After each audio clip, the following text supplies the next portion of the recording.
Lucas en el capítulo 18. Y vamos entonces a ver este pasaje tan bonito que habla de Jesús meditando sobre su futuro muy inmediato. Karinita, ¿nos quieres por favor guiar en una pequeña oración para que Dios nos bendiga en este mensaje? Buenas noches, Señor. Te damos muchas gracias por la oportunidad de reunirnos aquí y oír de tu palabra. Te pedimos que uses a Carlos, que tú nos hables a nosotros, que nos muestres cosas nuevas, que nos consuelas, que nos guíes, que nos motives, como siempre haces con tu palabra, que nos transformes la vida a través de la predicación de hoy, que también podamos ir al mundo, a cambiar el mundo por lo que tú nos vas enseñando de tu palabra. Te pedimos por los que no han venido, donde estén, que los cuides y que tú nos bendigas esta noche a través de tu palabra. En el nombre de Cristo Jesús. Amén. Estamos en el libro de Lucas, en el capítulo 18 del libro de Lucas. Y en esta ocasión vamos a ver, empezando el versículo 31, el corazón de Jesús. Es lo que vamos a ver en esta noche. Podría haberlo titulado Los pensamientos de Jesús. Se me hizo un poco largo para poder meterlo en la página donde nosotros lo guardamos para que después lo podamos repasar otra vez, y lo titulé por lo tanto El corazón de Jesús. Lucas capítulo 18, en el versículo 31, la palabra de Dios dice así: tomando Jesús a los 12, les dijo: he aquí subimos a Jerusalén, y se cumplirán todas las cosas escritas por los profetas acerca del Hijo del Hombre. Pues será entregado a los gentiles, y será escarnecido, y afrentado, y escupido. Y después que le hayan azotado, le matarán, mas al tercer día resucitará. Pero ellos nada comprendieron de estas cosas, y esta palabra les era encubierta, y no entendían lo que se les decía. Bueno, pues ciertamente es un pasaje muy conmovedor, porque vamos a ver el corazón de Jesús. Quizá a pocas semanas de enfrentar una prueba muy dura que él iba a tener. La prueba de ir al Calvario y ser crucificado y muerto para pagar por nuestros pecados. Tenemos que hacer notar que Jesús, Dios mismo encarnado, había determinado venir a la tierra con esa muy específica misión: el morir por nosotros. La única manera de resolver el gravísimo problema que nosotros enfrentábamos. Nuestros pecados nos impedirían ir al cielo, y por lo tanto nadie podría entrar al cielo, ya que todos hemos pecado y estamos destituidos de la gloria de Dios. Allá en la eternidad, el Dios Padre y Dios Hijo, en un concilio que habían tenido entre ellos también con Dios Espíritu Santo, se determinó que el destino del hombre en la eternidad era terrible, y que Dios mismo tenía que pagar, tenía que hacer algo para sacar al hombre de su destino terrible eterno. Y se determinó que Jesús fuera el que satisfaciera las demandas de perfección de Dios para que el hombre tuviera la oportunidad de poder llegar al cielo. Y ahora vemos a Jesús muy cerca de ese día, planeado desde una eternidad pasada, muy atrás, y quizá a unas semanas de consumar este evento.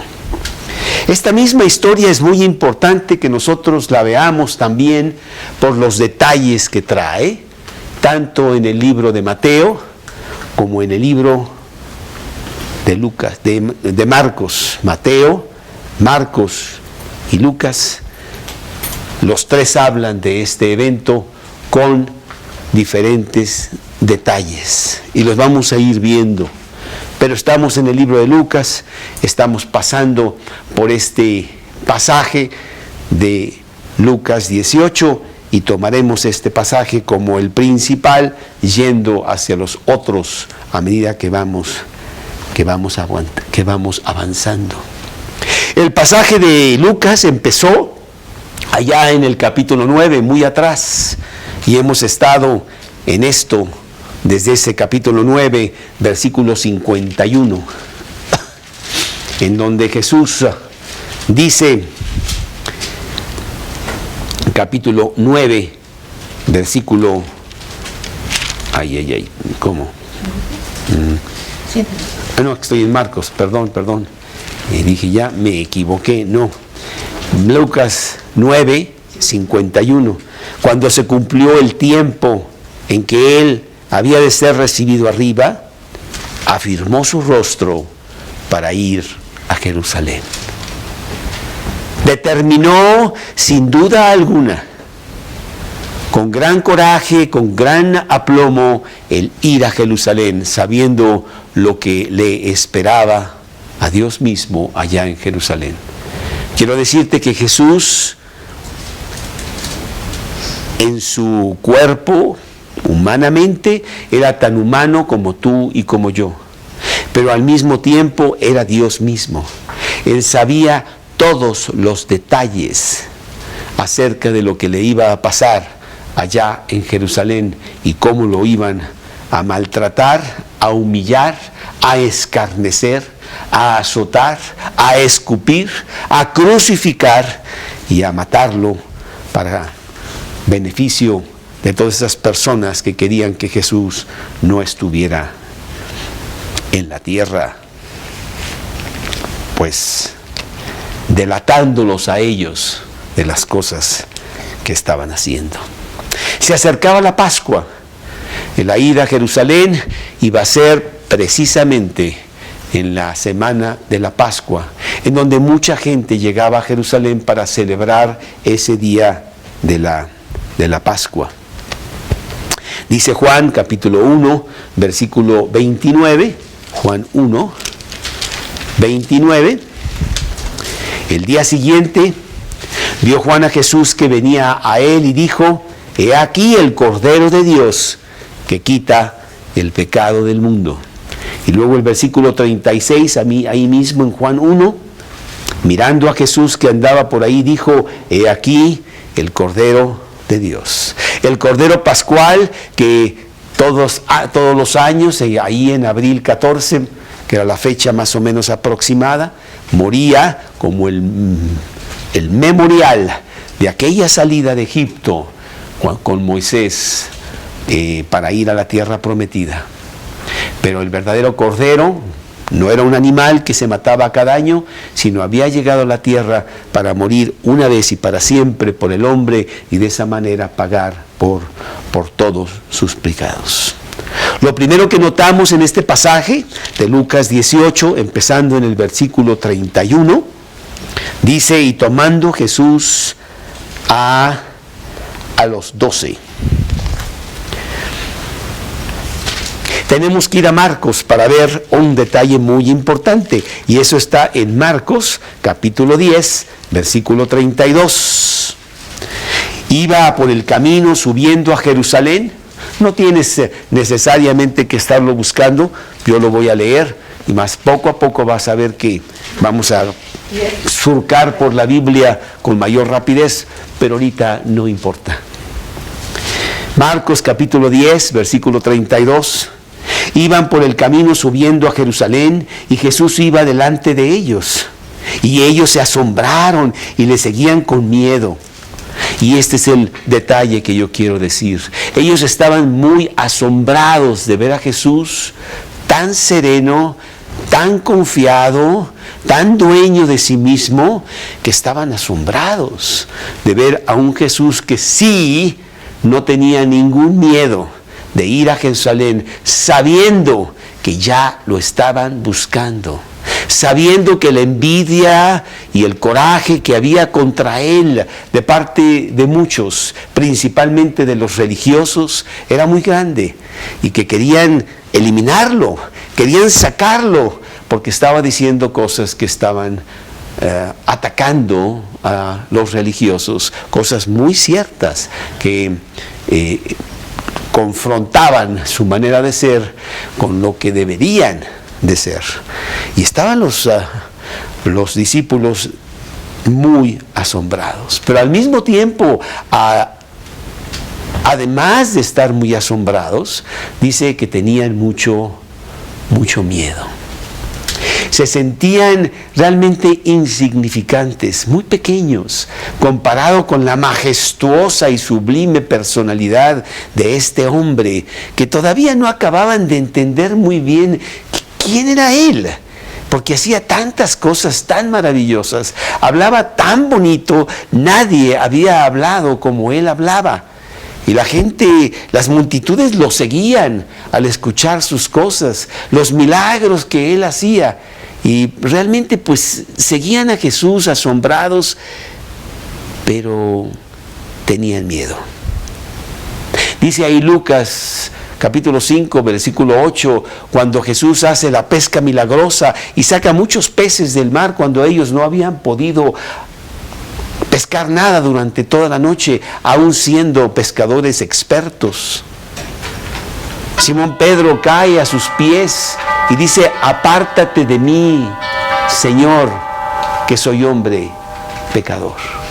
¿Cómo puedo estar yo en tu presencia cuando yo no soy más que un gran pecador, insignificante, y no debería de estar? Tengo miedo de estar en una presencia tan grande, tan gloriosa, tan fuerte, tan poderosa como eres tú. Estaban realmente muy asombrados de que él tenía este gran aplomo para enfrentarse a lo que fuera. Ellos no sabían lo que iba a pasar. Ellos tenían todavía mucha esperanza de que pues él decía que él era el Mesías y entonces llegaría a Jerusalén y de alguna manera milagrosa, porque hacía muchos milagros, él se apoderaría de todo el control de la ciudad, todo el control, echaría a los romanos fuera y llevaría otra vez a los judíos a la gloria que habían tenido con el reinado de David y con el reinado de Salomón. Pero había muchas cosas muy peligrosas que estaban pasando y pues la verdad sí tenían miedo. Inclusive le preguntaban, pues ¿cómo es que vamos a ir? Pero si no te das cuenta del peligro en que estamos. Y sin embargo, pues él ciertamente lo iba a hacer. Vamos a leer un poco de esto allá en Juan 11. En el Evangelio de Juan, en el capítulo 11, vemos que ya era por todos lados conocido como Jesús estaba realmente en gran peligro. Juan 11:54 dice, por tanto, Jesús ya no andaba abiertamente entre los judíos, sino que se alejó de allí, a la región contigua al desierto, a una ciudad llamada Efraín, y se quedó allí con sus discípulos. Sí, no andaba abiertamente porque él sabía que pronto lo iban a apresar y lo agarrarían y pues lo querían matar. Versículo 57, en ese mismo pasaje de Juan, dice: y los principales sacerdotes y los fariseos habían dado orden de que si alguno supiese dónde estaba, lo manifestase para que le prendiesen. Pero no, teníamos a un Jesús con una determinación, con unos ojos profundos, con un plan específico de los siglos que él iba a consumar, aunque él sabía todos los detalles de lo terrible que él iba a pasarla en esas semanas, en esos días que venían para él. Mateo 8:27, por tomar un solo versículo, para que veamos lo que los discípulos, así como mucha gente pensaba de Jesús. Mateo 8:27 dice, y los hombres, los discípulos, se maravillaron diciendo, ¿qué hombre es este? Que aún los vientos y el mar le obedecen.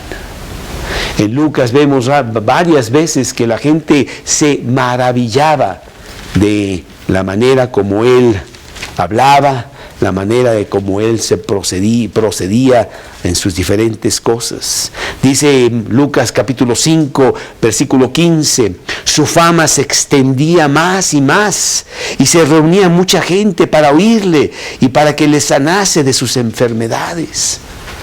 Ese era el Jesús que estaba dispuesto a ir y enfrentarse a toda esta gente que lo odiaba y que quería su muerte. Esta conversación que Jesús tiene en este momento con sus discípulos, en este pasaje de Lucas 18, queremos entender plenamente que es una conversación privada. Regresamos a nuestro pasaje para verlo, que ahí lo dice claramente, y dice Lucas capítulo 18, en ese versículo 31, tomando Jesús a los 12. Si nos vamos a Marcos, creo que es en Marcos donde dice eso, otra vez allá en Marcos 10:32, iba por el camino, subiendo a Jerusalén, Jesús iba adelante, ellos se asombraron y le seguían con miedo. Entonces, volviendo a tomar a los 12 aparte, les comenzó a decir las cosas que le habían de acontecer. Sí, Jesús tiene pláticas, Jesús tiene conversaciones con sus escogidos, no con cualquier gente. Hay muy específicas conversaciones importantes que Él quiere tener en privado con los suyos. Notamos que sus parábolas, Él las predicaba en público para con mucha gente. La parábola de la semilla, por ejemplo, en donde Él está predicando y mucha gente está oyendo la parábola misma. Pero la explicación de la parábola, esa no se la daba a cualquiera. Lo podemos leer así rápidamente en Mateo 13, en donde dice el versículo de Mateo 13:10. Entonces, acercándose los discípulos, le dijeron, ¿por qué hablas por parábolas? Él respondiendo les dijo, porque a vosotros os es dado saber los misterios del reino de los cielos, mas a ellos no les es dado. Los suyos, los cristianos, los que tienen un compañerismo profundo con Jesús, que lo han hecho su Salvador y su Señor, que día a día lo ponen como el capitán de sus vidas, Él tiene algo especial para ellos. Son su gente. Pláticas muy profundas. Y nosotros estamos realmente muy privilegiados. Nos sentimos muy halagados, muy agradecidos de que somos ese grupo pequeño que Dios tiene para que Él nos cuente muchas de sus cosas. Su corazón mismo lo abra con nosotros, no lo abre con el mundo. El mundo no lo entendería. ¿Para qué soltar las perlas a los cerdos? Dice Jesús. No, las perlas son para los míos. No temáis, manada pequeña, porque a vosotros os es dado el reino. Dice Lucas capítulo 12, versículo 32, creo que es. Y esa manada pequeña son los cristianos, somos nosotros. Somos ese grupo pequeño en un mundo muy grande de millones de gentes. Muy pequeño, que tiene el privilegio de sí saber todas las cosas que Jesús quiere que sepamos. Si las entendemos o no, no importa, porque al final de cuentas las entenderemos. Pero Él no las quiere compartir. Él quiere abrir su corazón a nosotros y decirnos muchas cosas maravillosas que están dentro de su corazón.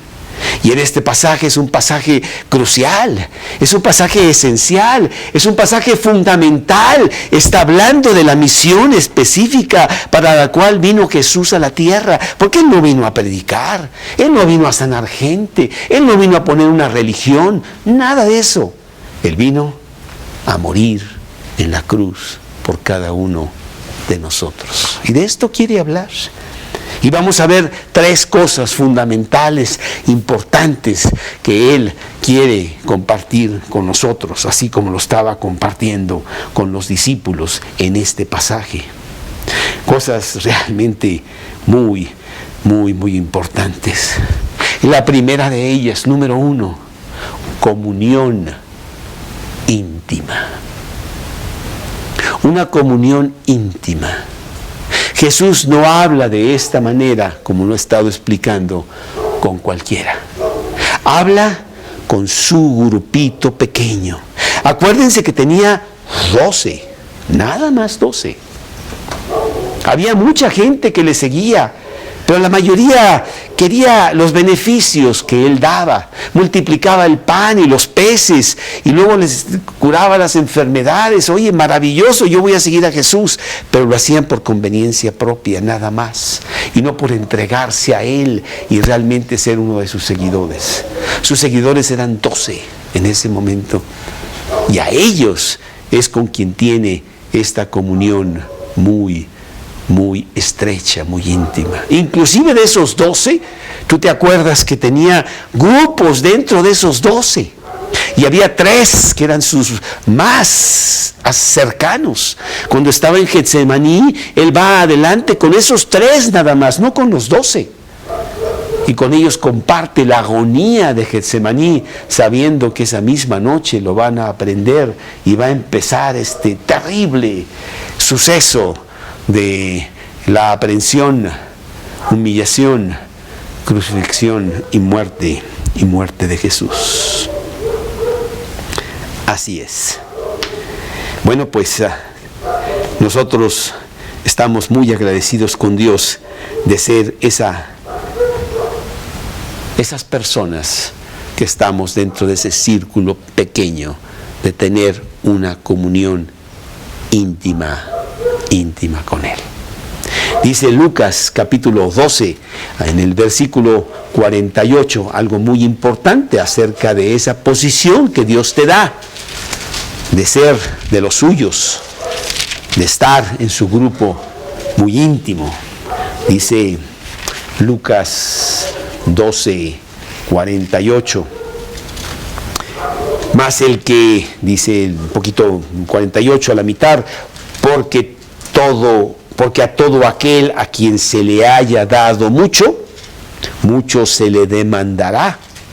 Y al que mucho se le haya confiado, más se le pedirá. Así que es muy necesario que nosotros tomemos esa responsabilidad que Dios nos da de estar en este grupito. Y la primera cosa que Él quiere que nosotros entendamos y nos apropiemos es estar siempre llenos de Él. De realmente seguirlo a Él. Él es el buen pastor que su vida da por las ovejas. Y sus ovejas le siguen y conocen su voz. Y Él las defiende. Y son sus ovejas. Y como una buena oveja humilde, sumisa a su pastor, sabe que tiene que estar muy cerca de Él para seguirlo y tener los beneficios de ese buen pastor.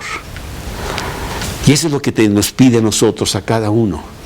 Estar muy cerca de Él, estar llenos de Él, Dice Efesios capítulo 5, versículo 18, no os embriaguéis con vino en lo cual hay disolución, antes bien, sed llenos del Espíritu. Si te vas a embriagar de algo, embriágate de Dios, llénate de Él. Es realmente lo único importante en la vida. El mundo nos dice cosas muy diferentes y nos engaña de cuán maravilloso es esto y aquello y cuántas otras cosas que ofrece el mundo, que son basura, que son burbujas de jabón, que cuando las tocas desaparecen y en donde realmente no hay nada.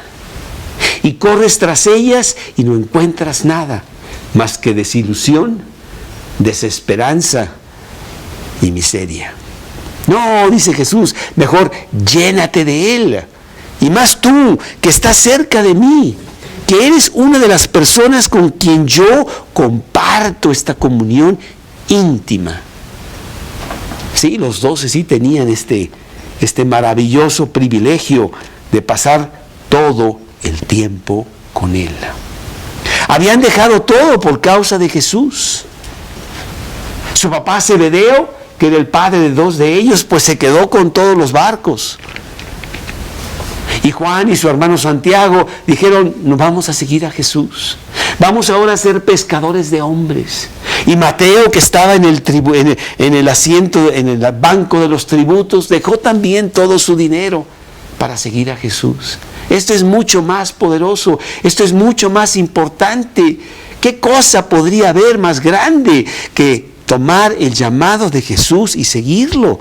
Porque Jesús me llamó a mí. Pudo haber llamado al otro banco, o pudo haber llamado a mi jefe o a otra persona que estaba por allí, pero Él me habló a mí, a Mateo. Y Mateo dejó todo para seguir a Jesús y entrar en ese compañerismo e ir con Jesús hacia Jerusalén y estar escuchando lo que Jesús va a decir. Y compartir Jesús toda su alma con ellos. Porque vamos a ver que Jesús, como humano que era, también tenía gran sufrimiento, gran zozobra de las cosas que estaban por suceder. En ese círculo íntimo, Él quiere compartir su sufrimiento. Vemos que dije yo ahorita que somos muy privilegiados, puedes ponerlo como inciso A, muy privilegiado de estar en esta comunión íntima. Pero inciso B, Él quiere compartir conmigo lo que realmente Él es. Es el Rey del universo y va a compartir conmigo todo el universo, pero también quiere compartir conmigo su corazón. Y esto lo vemos allí en este pasaje de Lucas que estamos nosotros en este momento viendo, en donde dice: subimos a Jerusalén, se cumplirán todas las cosas escritas por los profetas acerca del Hijo del Hombre, porque pasarán cosas terribles. Seré entregado a los gentiles, escarnecido, enfrentado, escupido, y moriré. Y yo quiero que tú compartas conmigo también eso, porque como seguidor de Jesús nosotros vamos a compartir lo que Jesús es. Dice la palabra de Dios que si el mundo lo ha aborrecido a Él, pues también te aborrecerá a ti, que eres seguidor de Cristo. Eso está en Juan 15, 18. Y si el mundo piensa que al matarte hace algo a Dios, pues lo hizo con Él. Si crucificaron a Jesús de alguna manera, también te van a crucificar. Te van a crucificar a ti. Esa comunión íntima con Jesús lo vamos a ver en lo que Él hace, en lo que Él es, en lo que Él tiene, todo su poder, pero también todo su sufrimiento. Y Él está empezando a decirles que esto va a pasar. Quiero decirte que son 4 veces en los evangelios que Jesús les dice a sus discípulos que Él será muerto, crucificado. Y ellos en las 4 veces no entienden nada. Y no solamente en esas 4 veces, hay otras veces en donde Él les dice, así como Jonás estuvo en el vientre de este pez durante 3 días y 3 noches, así también lo estará el Hijo del Hombre en el centro de la tierra. Se les fue en blanco, no entendían lo que estaba diciendo Jesús, pero Jesús sí les dice, yo quiero compartir con ustedes este compañerismo, les va a pasar a ustedes también pasarán por esto, pero bienaventurados seréis cuando os vituperen y os persigan por causa de mi nombre, gozaos y alegraos, porque grande es vuestro galardón allá en los cielos. Entonces vemos que este compañerismo con Jesús, pues sí tiene un costo, ciertamente, pero ese costo también tiene sus muy grandes dividendos, porque Jesús los iba a preparar para que ellos, cuando pasasen por todas esas cosas, tuvieran esa fuerza para decirle al mundo lo que es realmente el tener una compañía profunda con Dios. Y todos estos cristianos que después van al circo romano y ahí son muertos, inclusive el mismo Pedro, que la tradición nos dice que él fue crucificado ahí en Roma, la gente estaba asombrada de ver a estos cristianos morir por Jesús.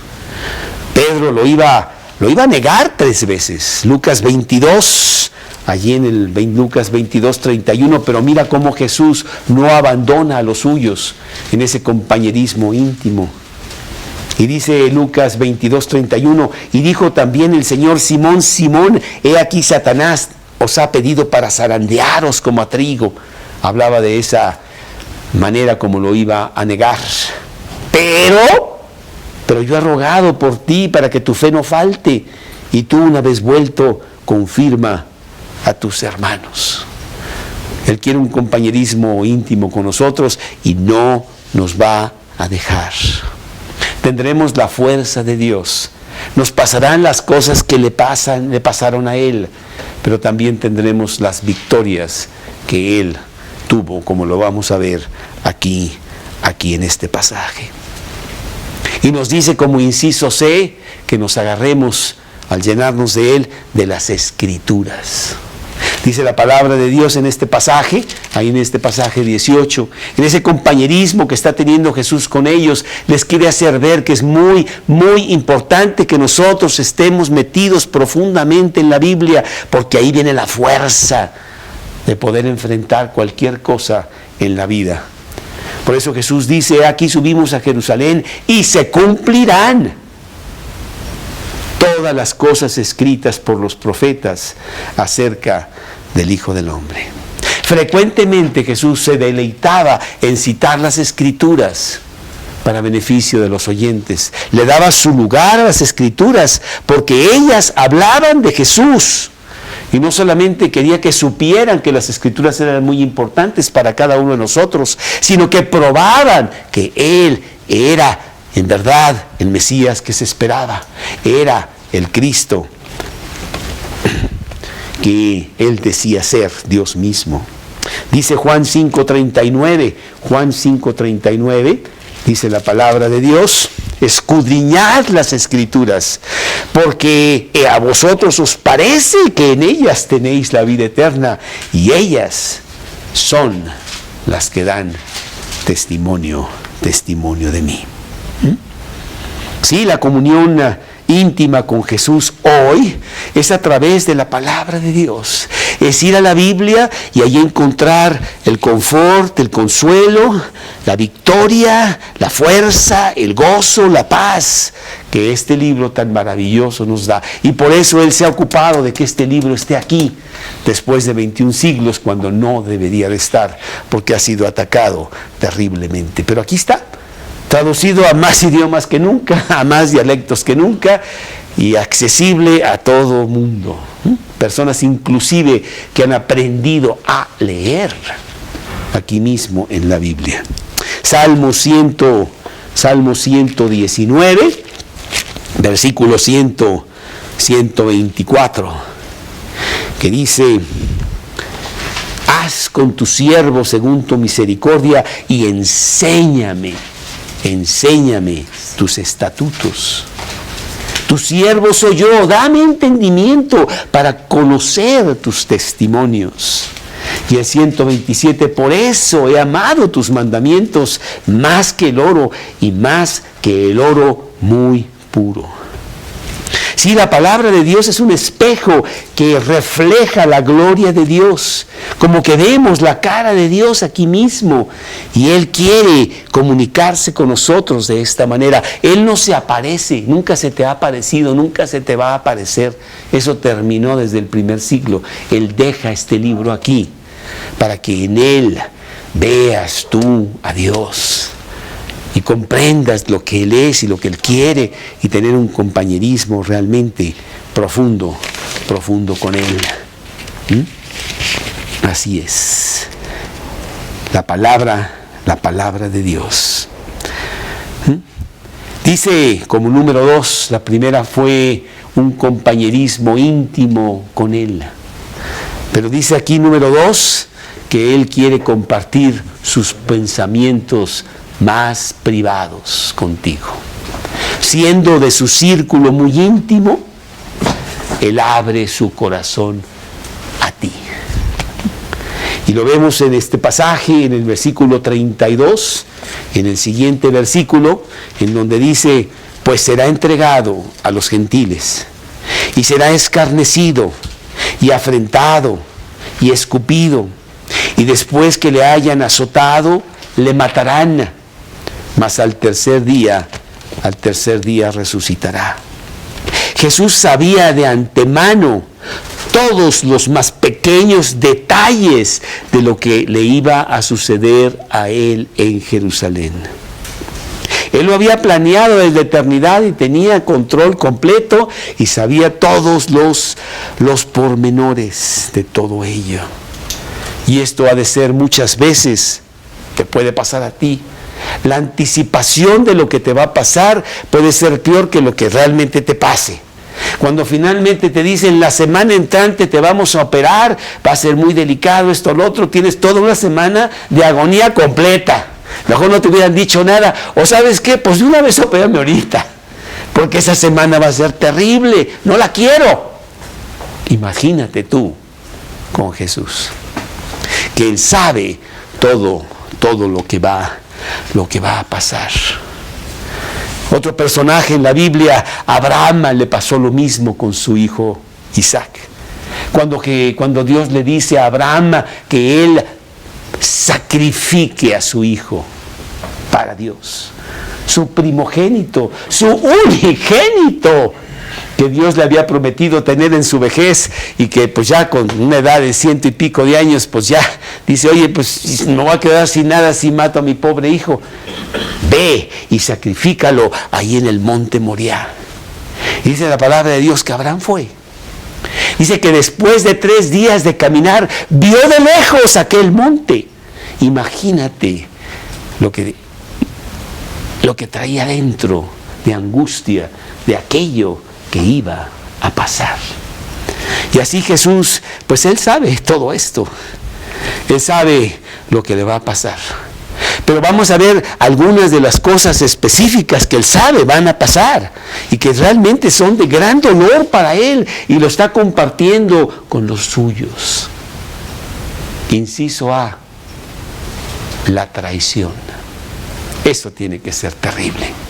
Él tenía solamente 12 discípulos, y uno de ellos es precisamente el que lo va a traicionar.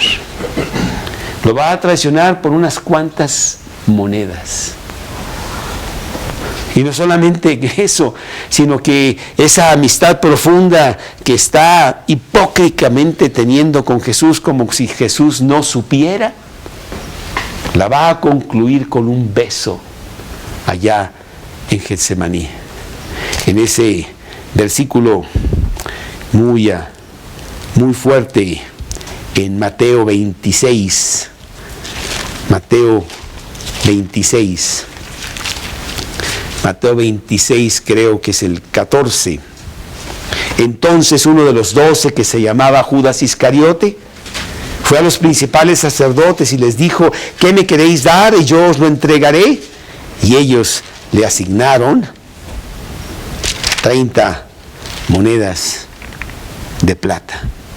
Pero el que quería yo es Lucas 22:48, Lucas 22:48, que dice aquí, en Lucas 22:48,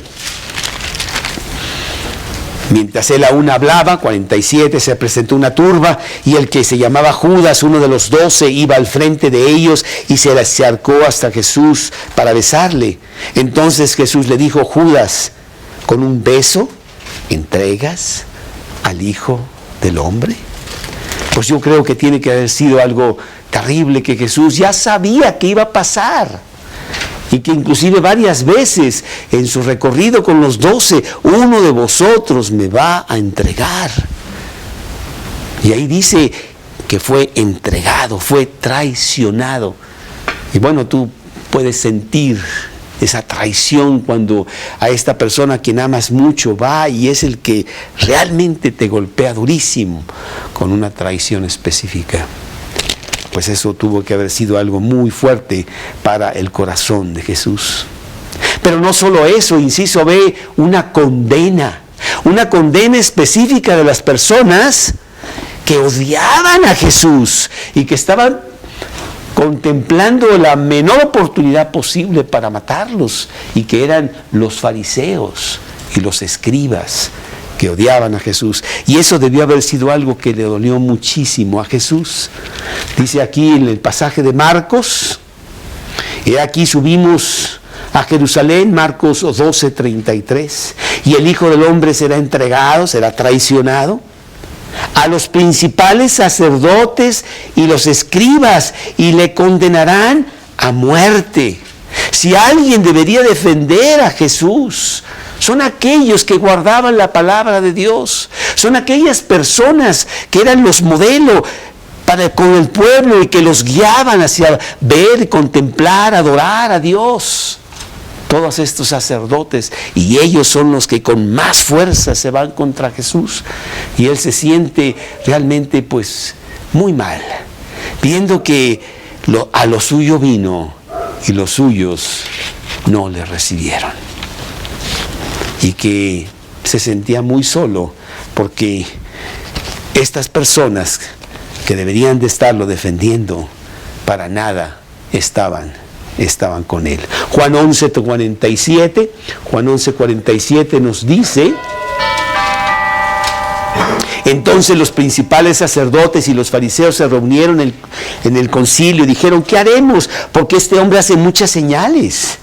Versículo 53 de ese pasaje: así que desde aquel día acordaron entonces matarle. Juan 11:53. Pero inciso C, no solamente los judíos, dice que también todos los gentiles, que se vio realmente Jesús abandonado por todos, no había nadie a su favor. También los gentiles que no sabían nada de Jesús se fueron contra él. El mismo Pilato, que pues hacía gran alarde de la justicia romana y quiso tener un juicio legal con Jesús, al final un mequetrefe que no pudo con la presión y tuvo que ceder en un juicio ilegal a favor de esos sacerdotes y en contra de Jesús. En donde él trae, ahí en Mateo 27, que le hace que le traigan un poco de agua y se lava las manos y les dice: yo no hallo ningún delito en él. Allá vosotros. Y se lava las manos. Pero no tuvo el aplomo, no tuvo la fuerza de decir: no, señores, esto no va a ser así. Legalmente este hombre está fuera. Y él hace muchas cosas para salvarse de Jesús, pero sucumbe, porque también los gentiles están en contra de Jesús. Saca a Jesús ya cuando está totalmente muy mal y dice: pues en la fiesta siempre soltamos a uno, ¿queréis pues que suelte a este? ¿O suelto a Barrabás, que era un gran criminal? Ah, no, suéltanos a Barrabás y a este crucifícalo. Y tratando de salvar todavía a Pilato, pues la pone peor, porque lo manda a azotar. Dice que lo azotan a Jesús, 39 azotes. La cuenta máxima para que ese hombre no muera, porque después de eso ya era terrible contra él. pero eran azotes terribles en donde realmente te desgarraban la piel con estas puntas de acero que tenían esos azotes. Y después lo vuelve a presentar diciendo: he aquí el hombre, mirad, él no ha hecho nada, crucifícale, crucifícale. Así es que finalmente también los gentiles hicieron su situación contra Jesús, y por ello viene ya una sentencia de los gentiles contra Jesús, porque ellos no podían, los sacerdotes, mandar a Jesús matar, sino que necesitaban la autorización de los romanos. Ahora, ellos podrían haberle apedreado como apedrearon después a Esteban, y ya pues ni modo hacerlo ellos mismos, pero entonces no se cumplirían las escrituras, y Dios quería que se cumplieran las escrituras exactamente. Jesús tenía que ir a la cruz. Pero inciso D, no solamente vemos la condena de los fariseos y también la sentencia de los gentiles, la traición de Judas, sino el vituperio y el sufrimiento corporal que él tuvo que pasar. 6 juicios a Jesús en pocas horas. Con Anás, con Caifás, de regreso con Caifás, no sé qué, después de Pilato.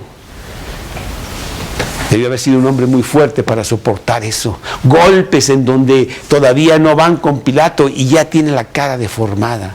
Y cuando Pilato finalmente lo entrega, los soldados son igual de terribles. Y entonces se mofan de él, lo humillan. Le ponen una corona de espinas y le golpean la cabeza para que esas espinas se entierren en la cabeza.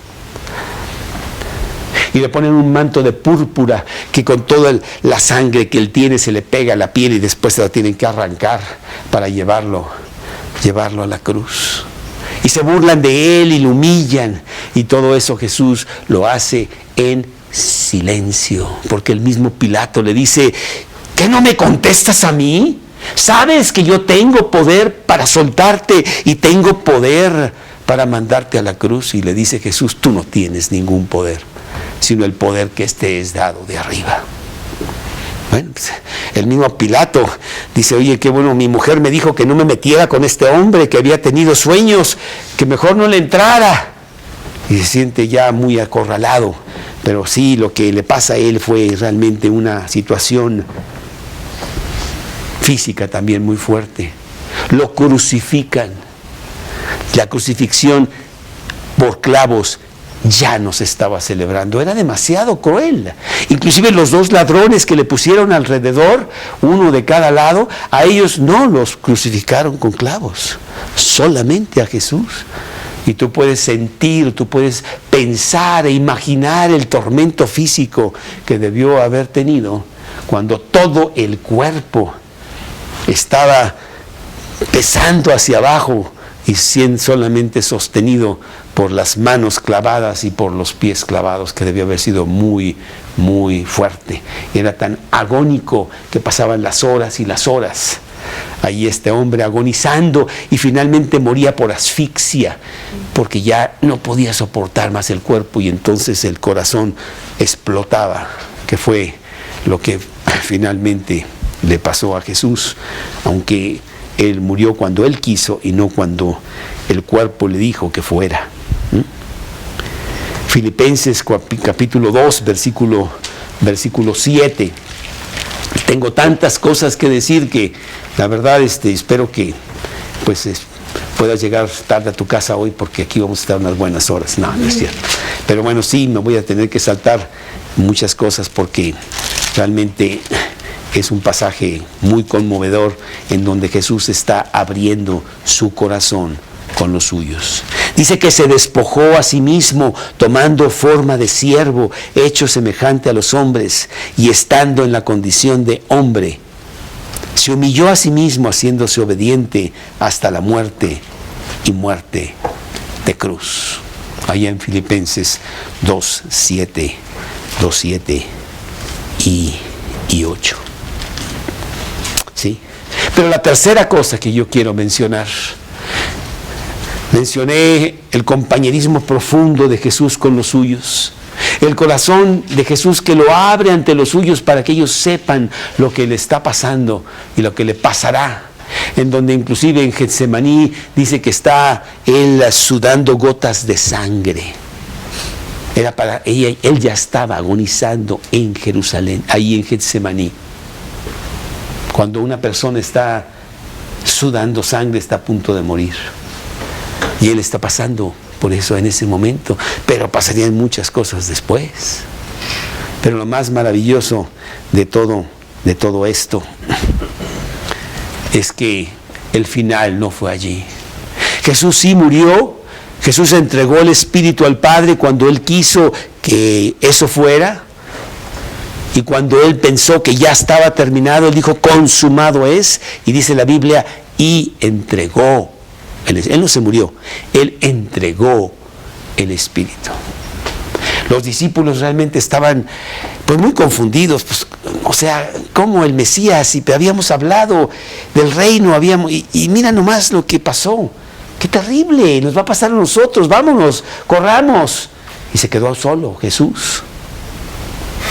Pero el evento más maravilloso todavía estaba por suceder. Y aquí lo vemos en este pasaje en Lucas de capítulo 18 como número 3. Él comparte su victoria. Él comparte el verdadero significado del por qué estuvo aquí. Lucas 18, después de que haya sido azotado, le matarán. Pero mira lo que dice, mas al tercer día resucitará. El evento de eventos. Ningún hombre en toda la historia pasada, ni en toda la historia futura, más que Jesús habrá resucitado para nunca más morir. El sello de que Dios aceptaba el pago de la cruz a favor de la humanidad para que la humanidad se pudiese salvar e ir al cielo, puesto que le estaba pagando por los pecados de aquellos que quisieran aceptar ese pago para sus vidas. La resurrección, porque si no tuviéramos resurrección sería desesperación, pero al tener resurrección es triunfo y es victoria total. Y precisamente cuando están todas estas mujeres que van a la tumba a ver dónde está Jesús, porque dicen que, bueno, le iban a ungir con aceite al tercer día, y van ahí, vemos en Lucas capítulo 24, en 4 y 5, dice la palabra de Dios, aconteció, Lucas 24:4, que estando ellas perplejas por esto, he aquí se pararon junto a ellas 2 varones con vestiduras resplandecientes. Y como tuvieron temor y bajaron el rostro a tierra, les dijeron, ¿por qué buscáis entre los muertos al que vive? No está aquí, sino que ha resucitado. Acordaos de lo que Él os habló cuando aún estaba en Galilea. Jesús está compartiendo su corazón con sus discípulos, con todas las cosas que le van a suceder, pero también está compartiendo con ellos el gran evento de los siglos, la resurrección de Jesús. El triunfo total contra el enemigo, contra Satanás. El pago y la demanda completa para que Dios esté satisfecho por nuestros pecados pagados y que nosotros seamos libres y podamos entrar al cielo recibiendo a Jesús en nuestro corazón. Sí, la resurrección, que viene a ser realmente más importante que la cruz. Es una verdadera tragedia que veamos con frecuencia como, pues no sé, en las iglesias y las personas, las mujeres ahí llevan su collarcito y tienen una cruz ahí, ¿verdad? ¿Para qué llevas una cruz? Es terrible eso. Jesús estuvo en una cruz. Fue terrible lo que le pasó, pero ya no está ahí. Jesús resucitó. Y lo que tenemos que ver es su resurrección, el triunfo total, que es nuestro también, porque nos habla de nuestra propia resurrección allá en el futuro. Porque es cuando muramos, tenemos también asegurada nuestra resurrección. Y esto lo comparte Jesús con ellos. Y bueno, por último, quiero nomás mencionar lo que dice aquí el versículo siguiente, de Lucas 18, versículo 34. Pero ellos nada comprendieron de estas cosas. Y esta palabra no les era encubierta, y no entendían lo que se les decía. Qué difícil a veces es entender las cosas más sencillas. Tenemos tanta capacidad mental que se nos va lo sencillo y estamos siempre metidos en mil líos en lo importante. Cuando hablo con las personas y les digo la manera de irse al cielo, siempre me dicen, ¿así de fácil? Oye, no, tiene que ser más difícil. O sea, tengo que ir yo y no sé, dar y quién sabe qué, y sacrificarme y cuánto. No, parece que no entiendes. La salvación, Cristo la da gratis. Fue terrible lo que Él pasó, pero Él lo pasó por ti para que tú no lo tengas que pasar. La salvación es clara, sencilla, gratis. Muy simple de entender. Él paga por tus pecados. Él vino a la tierra para eso. Sería tonto que hubiera venido para otra cosa o viniera nada más para la mitad. No, para que tú tengas la salvación, la seguridad del cielo, agarrándote de lo que Él hizo. Y no hay nada más que hacer. Es así de fácil. La palabra que dice, la palabra de Dios dice gratuitamente. Romanos 3, 24. Gratuitamente. Y no lo entendemos. Estamos tan enfermos con tantas cosas, con nuestra mente maravillosa que tenemos, que no lo entendemos. Siendo justificados, Romanos 3, 24. Gratuitamente por su gracia, mediante la redención que es en Cristo Jesús. ¿Quieres irte al cielo? Es muy sencillo. No lo entiendo, ¿cómo? No, sí, entiéndelo, mira, es muy sencillo. Es más, los niños lo entienden mejor. Mejor, vuélvete como un niño para entender esto. Cristo ya pagó por tus pecados. Y lo que tú tienes que hacer es aceptar ese pago para tu vida. Y si lo aceptas, Él te regala la vida eterna, basado en lo que Él hizo, para que entres sin pecado al cielo. ¿Muy complicado? No lo creo. La paga del pecado es muerte, dice la Biblia. Mas la dádiva de Dios, el regalo de Dios, es vida eterna en Cristo Jesús, Señor nuestro. Pues algunos de nosotros tenemos esa salvación asegurada. Cuando yo me muera, me voy a ir al cielo. Entiendo ya perfectamente, porque Cristo pagó por mis pecados. Y eso también puede ser para ti. Tener esa seguridad de que vas a ir al cielo, haciendo de Cristo tu Salvador, porque Él pagó por ti. Nomás apropiátelo, porque si no el pago, pues no es tuyo. Tengo que apropiármelo para mi propia vida. Así pues vamos entonces a inclinar nuestros rostros y pedirle a Dios que no seamos duros de corazón y difíciles de entendimiento, que Jesús nos ofrece la salvación gratis. No por obras para que nadie se gloríe, es por fe. Nada más.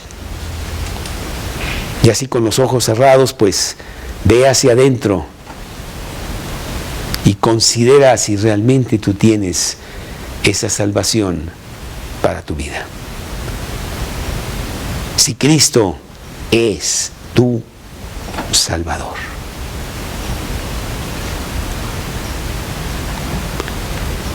Y así con los ojos cerrados,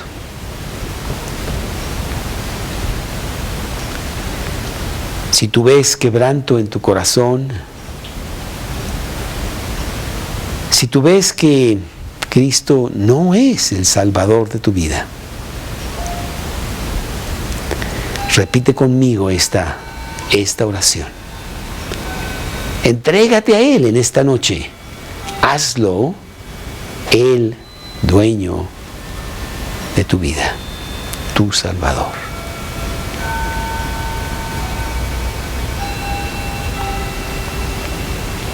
Dios, en esta noche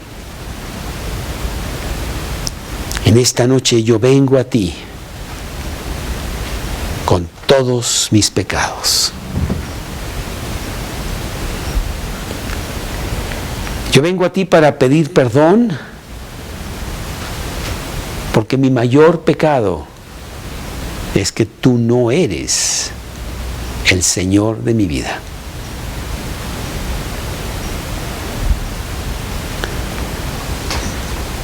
Que yo me conduzco conforme a mis propios deseos y voluntad. Y esta noche yo vengo a pedirte que tú seas mi Salvador. Que tú seas mi Señor y dueño. Que ese pago de la cruz sea mío. Y que todos mis pecados sean borrados.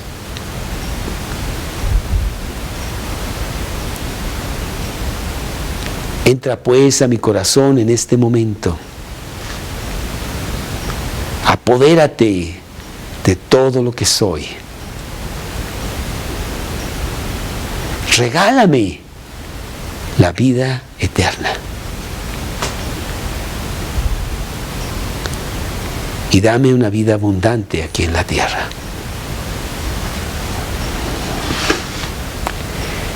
Te lo pido basado en las promesas de la Biblia. Te lo pido basado en ese específico sacrificio de la cruz. Entra ahora mismo a mi corazón, en este momento.